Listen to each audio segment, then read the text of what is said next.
Welcome to the Common Sense channel. The topic for this episode is what a black child should know by the age of 14. This is part two of resisting psychological warfare. Did how we can develop an inferiority complex under a system of racism that promote white supremacy. If you haven't seen this video, I encourage you to watch it.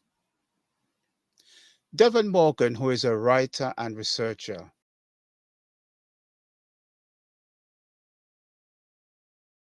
will now share some of the ideas that can free us and protect us from the indoctrination of white supremacy. So greetings, Brother Devon. Greetings, Brother Taraka.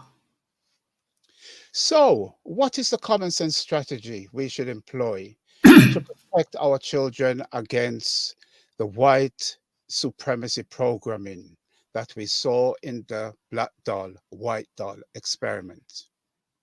Well, the number one strategy has to be programming them into the way we were before we were enslaved. We want them to develop the mindset of great traders, business people, community builders, and empire builders. We want them to think as big as our ancestors who built the pyramids. We want them to be proud of where we came from and our great accomplishments. We want them to have a desire to act in a way that our great ancestors would be proud, the same way a child would try to impress their parents.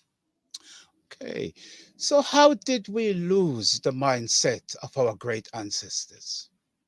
Well, we lost it through the process of over 400 years of enslavement, colonialism, and the miseducation about our history.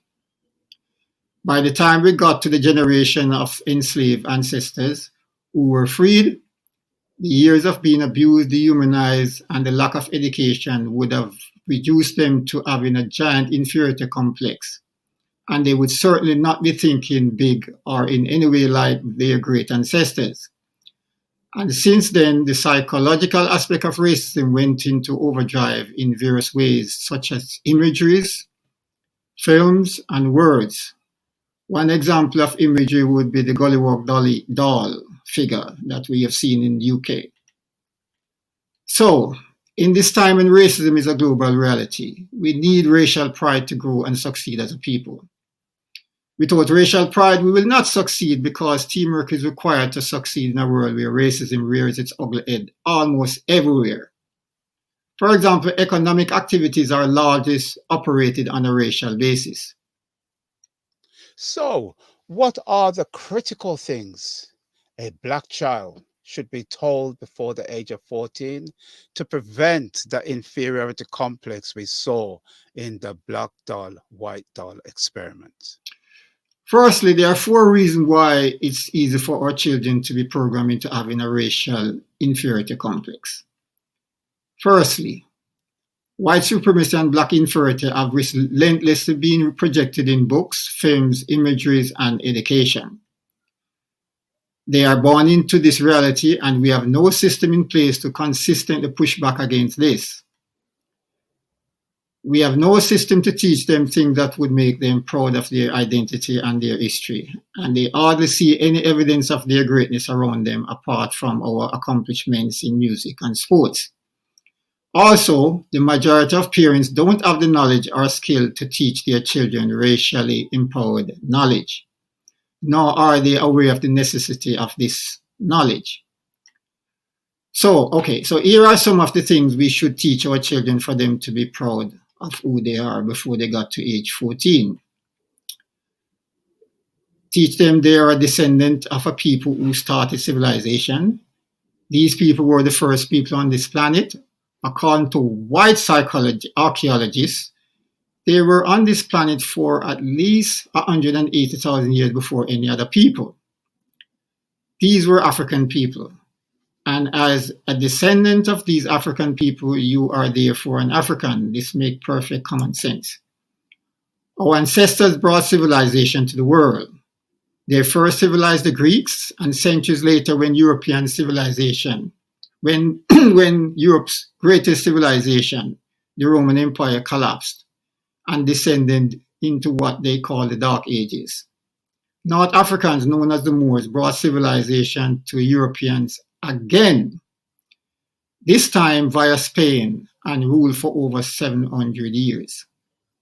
Therefore, as an African, you have the greatest history on this planet. Our greatness is still with us because despite our enslavement and current oppression, we are responsible for many of the great inventions in the world today. Parents should make a point of providing this information or direct their children toward this research. We were created perfect. This is what they need to be taught. This color of our skin and the texture of our ear were scientifically designed to suit the environment we came from, the warm and hot environment of Africa. Whatever our ear type, our ear is not a mistake. Nature or God did not intend for everyone to have straight ear. This should be common sense. The texture of our ear is not a mistake, to repeat. We have the strongest and most versatile ear in terms of the various styles it can easily accommodate. Be proud of it. Reject the term nappy hair. Why? It is derogatory, and I hate the term. The act of straightening our ear represents a declaration that all people with straight ear are the standard of beauty. We are not to go around paying, we do not want to go around paying other people this kind of compliment, especially since it's not true. Our skin is dark because our biochemistry produces a substance in our body called melanin. A few benefits we enjoy from having the greatest amount of melanin are: we are the fastest people on the planet. Contrary to popular belief, it has nothing to do with eating yams and all that nonsense, right? We have the greatest rhythm, hence we are the greatest dancers. It gives us great eyesight, hence we don't need dark glasses to deal with the sun. So we wear dark glasses as a fashion thing. We just follow in other people. So it also gives us great protection against harmful rays from the sun. So we don't need sun cream for protection either. So do not envy people with lighter skin or white skin. People with white skin have a disadvantage in coping with the sun. Prolonged exposure to the sun can damage their skin and cause harm. People with white skin are suited for cold climates where the sun is not very hot. If anyone says anything negative about your skin, color, or hair, they are either ignorant of the benefits you enjoy, or they are jealous, or they are trying to make you feel inferior so that they can oppress you. There are lots of people out there who are paying lots of money to make their skin brown or dark through tanning. You might have noticed. You were fortunate to get it for free. Enjoy and be proud. There is no universal standard of beauty. However, being black is perfect because it is very resistant to wrinkles. Therefore, it stays beautiful a lot longer than skin with less melanin. Ignore Miss World and Miss Universe beauty contests because they are usually won by those with European-like features. Therefore, their purpose is to promote the European standard of beauty. There are different types of people in the world and each has their standard of beauty. It makes no sense to compare a black person with a white person, a Chinese person, or any other person. Now, once our children know the benefit of being black, no one can make them feel inferior because of their appearance. We are making this video because we have the right to defend ourselves against malicious attacks against our genetic makeup. I agree with you that we have a right to defend ourselves. So this kind of information is necessary. However, apart from ideas that promote racial pride, what else do we need to teach our children to help them succeed in this system that we find ourselves in? Well, we need to teach them ideas that will enable us to shift from a wages culture to a business and investment culture. This requires teamwork, but once pride of race is in place, teamwork will come naturally. Now, listen to this brother dropping some proper common sense ideas about what we are doing wrong and the teamwork solution. And this is a chart that I think says in another way what he so profoundly provided us today. This chart to me represents beautiful, educated, moneyed black people all over America. It could represent black organizations, it could represent black churches, it could represent black social and civic organizations. And what you will notice about these beautiful black people all over America is that everybody is doing their own thing, caught up in a Eurocentric value of rugged individualism, having forgotten that it takes a village to raise a child. There is no power here, brothers and sisters. There is no power here. Power is most effective concentrated. You can take a 55-gallon drum of water, spill it over, it will disperse, find its own level, and eventually evaporate. You can take that same 55-gallon drum of water, put it under pressure, put a lid on it, put a hose in it, put a nozzle on the end of that hose, and it can cut concrete. There is no power with us being disconnected. See, there's nothing wrong with dispersion. I live in Cleveland, you live in Atlanta. We have folk in the Caribbean, we have folk in Africa. That's dispersion. That's okay, but we do not have to be disconnected. We are a disconnected people. We are powerless in disconnection. This is where all the power is. You see? This is where all the power is. Whether you are at the center of your own network or part of someone else's network, this is where the power is. There's a beautiful African proverb that says, when spiders unite, they can tie up a lion. When we connect, because we are disconnected, we're disconnected from those of like mind. We're disconnected from the best practices in our community. I don't care what it is that you want to do, what profession you want to engage in, what business you want to get into. I can introduce you to brothers and sisters all over America they are doing it to death. You just don't know who they are. You are disconnected from them. There is no power in disconnection. Okay? When we connect, we prevent interlopers from coming into our communities and taking and destroying at will. All right, George. Try to open up the Booker T. Washington delicatessen in Chinatown and see what happens. So we must connect.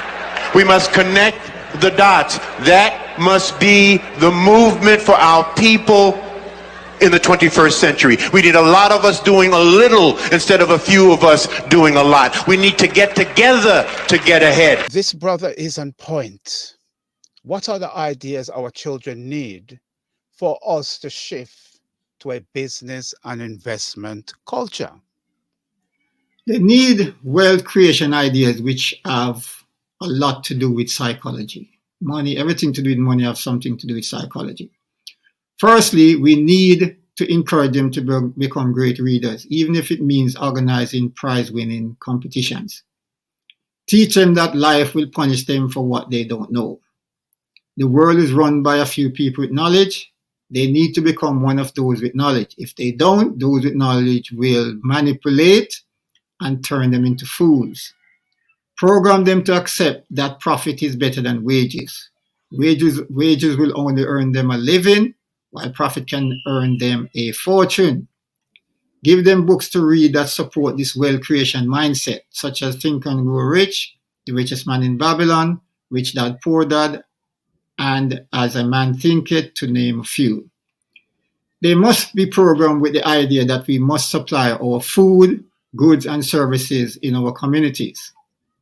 They must understand that we will not grow and prosper as a people if we are always dependent on other people to supply our essential goods and services. Then you explain to them that it is not the people with the most talented individual that will be successful. It's the people with the best team effort, the people that has the best relationship amongst its members. This is a basis to indoctrinate them into cultivating strong relationship something we desperately need right now. Okay, here's an essential point we should make sure they understand. Anything we have negative feelings about, we will not be inspired to pursue. And money is the example we're dealing with here. Therefore, they should reject any negative philosophy about money and wealth. For example, they should be taught the difference between being greedy and being ambitious. A lot of people are confusing these different ideas, two different ideas. Greed is not a sum of money. Greed is when you want something at the expense of others. Ambition is not a sum of money. It could be a million or a billion. Ambition is when you only want to gain by providing goods and service to others. The more people you can provide goods or services to, the more you can earn. Critically important, the final one. Teach them that the love of money is not the root of all evil. Underline the word all. There is a case to be made that it is the root of some evil, but not all. There's a rumor around that it is true that it's the root of all evil. It is not true. Many evil acts has nothing to do with the love of money. That's a fact, and this should be common sense. That's it for now. I hope you find this useful. Please help to grow this channel by subscribe. That will greatly help us out here to grow. Okay, thanks for watching, folks. Please subscribe, like, share, and don't forget to leave a comment.